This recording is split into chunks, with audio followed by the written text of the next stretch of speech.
Chapter 3. Grace. Grace groaned and shoved her phone into her apron pocket.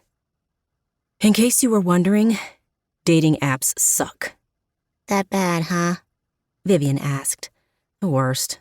The closest guy who looks kind of okay is almost 5 hours away. Vivian laughed. That's not a dating app problem. That's an Alaska problem. Grace tidied up the sugar packets. It was already the first week of May, and her birthday was less than a month away. She wasn't going to meet someone between now and then. Maybe closure would be next year's present to herself, if she got the wild hair to try this again. Yeah, well, it's not my problem anymore. I'm going to give up. What?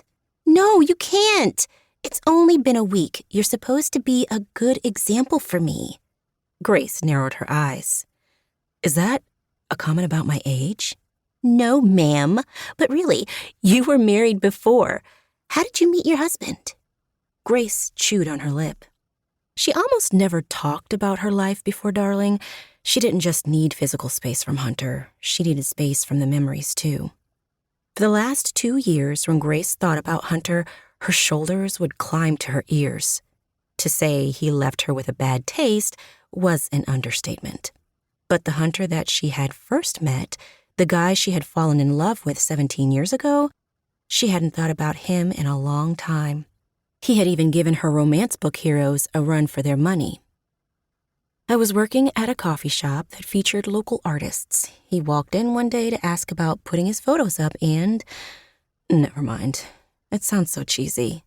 Tell me, Vivian begged. God, it's so cliché. Grace shook her head. But it really was love at first sight. He had long red hair and gray eyes and a dimple that just melted my heart. He sounds dreamy. Grace's stomach turned ooey-gooey at the memory of how the rest of the world faded away the first time she saw Hunter. He was. Probably still is. It would be easy to look up his social media accounts and find out, but that didn't exactly align with giving up Hunter cold turkey, so Grace didn't tempt fate. See? Vivian smiled. That's why you can't give up. Not yet. You never know. Grace threw her arms in the air. You've lived in Darling your whole life. You know better than I do that a hot single guy is not going to randomly walk in here one day. The door opened just then, the daylight highlighting a tall form. Grace sucked in her breath. Shadow obscured his face, but she would have recognized him anywhere. Hello, Grace. Her stomach dropped through the floor. What the hell are you doing here? Come on, sweetheart. Is that any way to talk to your husband? Did you forget we're still married?